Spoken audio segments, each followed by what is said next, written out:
Hi, I'm Tom, and this is Box Office Bombs, where we talk about movies that were absolute duds.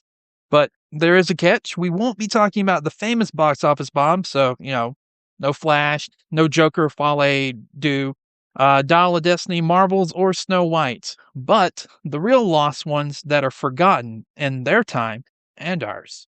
Today on Box Office Bombs, we'll be talking about Death to Smoochy. We'll look at our usual suspects of box office competition and any behind the camera drama, if there is any, the cast and the director, as well as writing and the story pivot, with a short review near the end. To get the most obvious problems out of the way, let's talk about the cast and the director. The director and the actor who portrays Burke Bennett is Danny DeVito. Most of his films, acted and directed and produced, are well liked and praised. His performance in this is DeVito level. If you've seen Twins, Romancing the Stone, Matilda, etc., it's around that level. Semi-likable that takes a turn toward bad by the end of the film, unlike in some of those other works that I listed. But his character is a scumbag, which DeVito plays a lot of in his movies. And most of the issues I have with his directing in this are his story choices, which I'll cover at the very end with my review. But as a director in general, this movie kind of killed his career behind the camera. Starting way back in 1982 with Selling of Vince D'Angelo, a short film, followed by the TV film The Ratings Game, DeVito would hit success and stardom as a director with his Billy Crystal film, Throw Mama from the Train. In 2 years, he would follow this up with his highest grossing film, and part of his trilogy of films with Michael Douglas and Kathleen Turner, War of the Roses. Those two films, along with many other films that he produced like Pulp Fiction, Get Shorty, Man on the Moon, and Aaron Brockovich, paved the way for DeVito's directing career, even though many of his films post-War of the Roses were big box office bombs. What finally killed his career as a director was Death to Smoochy and Duplex, but that's one of my personal favorites, and it shouldn't have bombed. Both massive box office bombs that were ripped to shred by critics and derailed DeVito's directing career. Since then, he has done very little directing, a TV pilot here, and that's really it. So this movie was really the beginning of the end for DeVito, even though many of his films before that should have kind of ended his career. This was just one of the final nails after Duplex.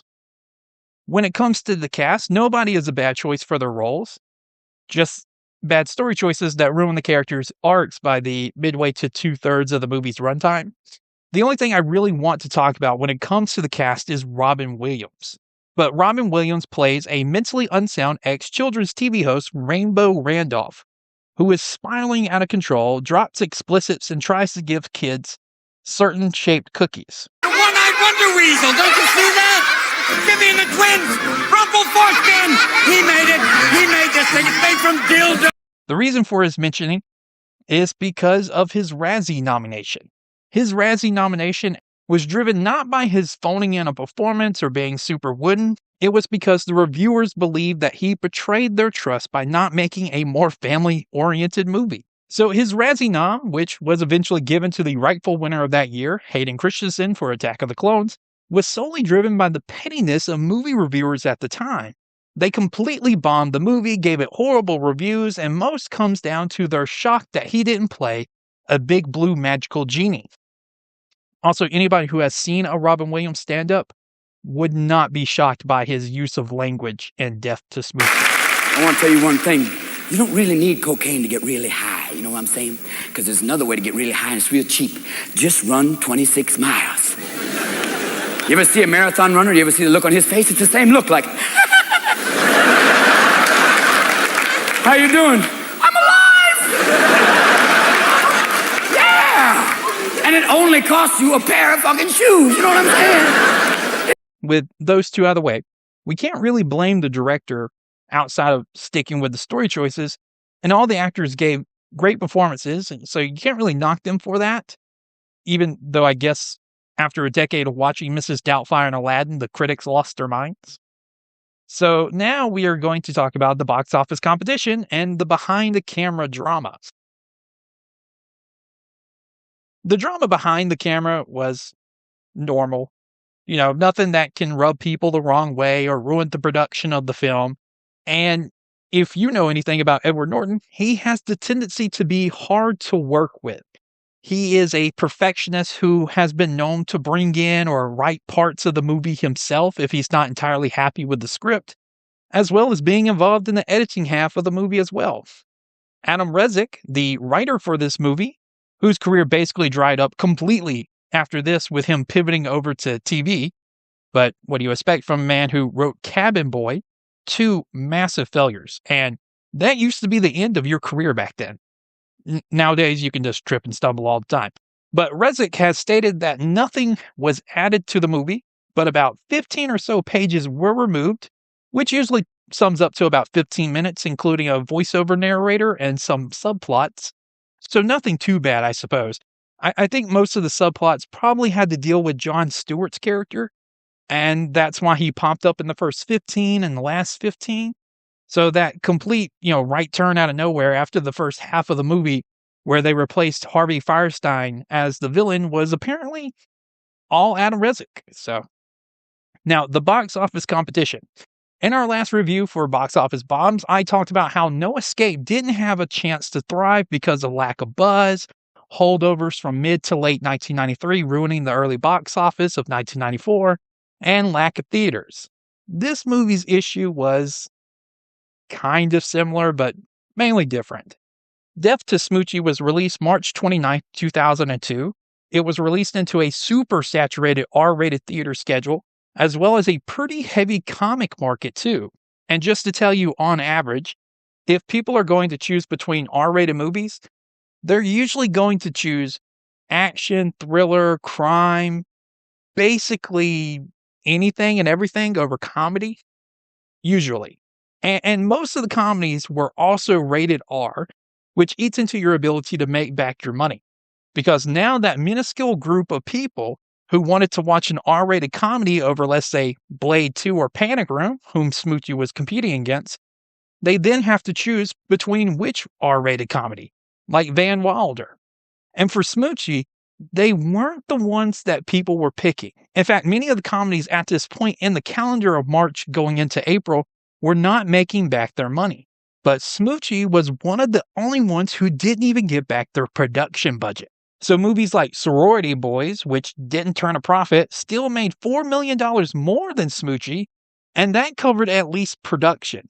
Smoochy, by the end of its run, was $42 million in the hole. But like I said, that was because the poor release window. The movies that Smoochy released with, Panic Room, Ice Age, and The Rookie, were all still in the top 10 movies by the end of Smoochy's run, which was about 6 weeks, even though they stopped really turning a profit after week 3. And when they slashed themselves from as high as 2,000 theaters in week 1 to 500 by week 3 and 100 by week 4. But the movies they released with, though, by its 6 weeks, had gobbled up the whole market for releases at that time. Panic Room took all the R-rated crowd, Ice Age took over the whole children's market, and The Rookie took the rest of the PG crowd. There was no real PG-13 movie in theaters at that time, which would have probably saved Smoochy if they just did one thing, which was calm it down on the language.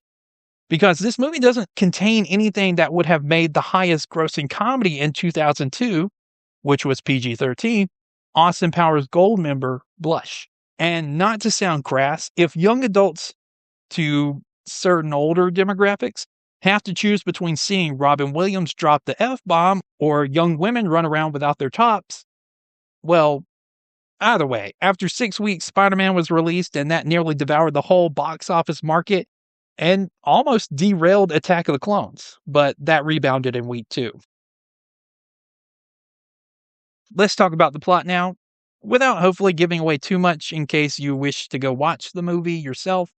Also, I'll have some reviews by the critics flash across the screen so that way you can see that most of their reviews were aimed at the jokes being mean-spirited. That would make sense from a man who just lost his job, and other groups of people are a bunch of money-hungry psychopaths controlling the TV networks and charities and other revenue streams. I mean, the biggest joke of it all is that the Irish mob in the movie is more tamed compared to the other people around Smoochy.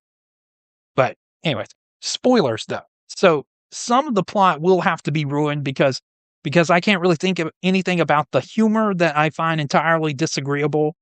I think most of the humor is pretty funny to great, but this may be because I grew up on like Family Guy, South Park, and It's Always Sunny in Philadelphia.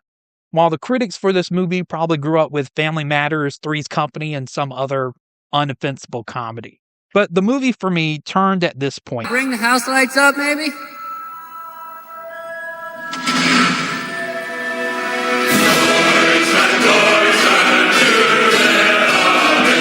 I am Smoochy! Yes, I am Smoochy!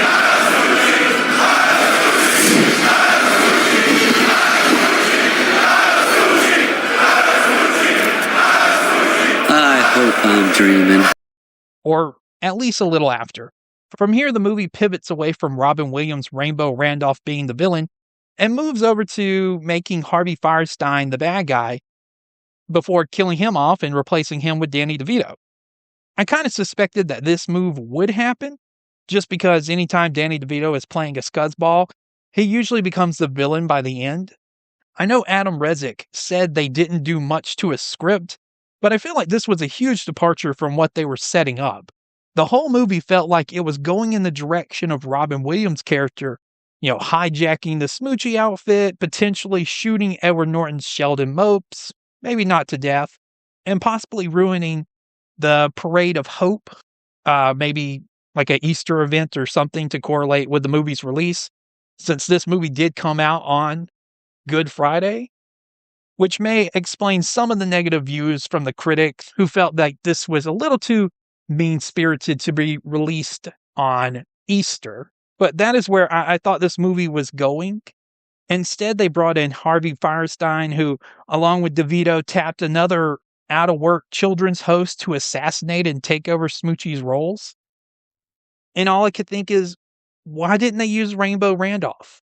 I know the movie has its reasoning, but it fits so much more if it was Rainbow Randolph and how these two guys don't really care who's the children's host as long as they get their slice of the pie. But it would have fit so much more with Robin Williams' character as well. Instead, they had him find redemption, even though all the way up to this point he was spiraling out of control. I mean, there's even the scene where he breaks into Mope's home and holds him up at gunpoint. And all I could think was Rainbow Randolph would hijack the show from right here, and we'll get to see Robin Williams in a giant pink rhino outfit. But instead, they brought in another guy who they could have introduced at this scene with the methadone clinic, which they didn't do. We're gonna get you off that smack. We'll kick that monkey right off your back and get your life on track. Oh, yes, we will. But I think one of the other reasons was they had to figure out what to do with Jon Stewart, so then they brought him back in the final 15 minutes as well. And then they killed Harvey and redeemed Randolph and just a bunch of other yada, which the end product wasn't bad. It was just unsatisfying. And I don't understand why they made those choices. Two more little minor issues that I can think of with the movie. It doesn't ruin the flow. It just may add a few more laughs to the movie and give certain things a little more payoff. I would have had Catherine Kenner's character, Nora, introduce her attraction for Smoochy earlier. I mean, you do have this scene, but I would have preferred if Edward Norton's Mopes rejects her in the middle of the movie because he finds out that she has a deep attraction to children's host, but accepts her in the latter half of the film around the same time Moochie is killed, or maybe even a little later at the end of the film. Another issue, which doesn't ruin the film, but I think I would have rewrote this scene a little bit. I don't think I would have had Norton's Sheldon Mopes say a single curse word throughout the whole movie. I feel like his tirade at the end of the movie towards DeVito would have been funnier if even after being shot, threatened, and nearly assassinated twice, he couldn't find it in himself to cuss. I just think it would have been nice to keep him as a golden boy persona that he still displayed throughout the whole movie. That even after all that, he still couldn't find himself to call DeVito's Burks an SOB. Instead, he calls him like a son of a baker. But outside of that, I wouldn't change anything else. I think the movie is hysterical. It should find an audience with today's fans, especially people who love It's Always Sunny. But no, the reason why this movie bombed was because of the horrible release window, an apparent need to keep it rated R, which I didn't mention that this has been cleaned up for TV several times, which has always led to more and more people becoming fans of it.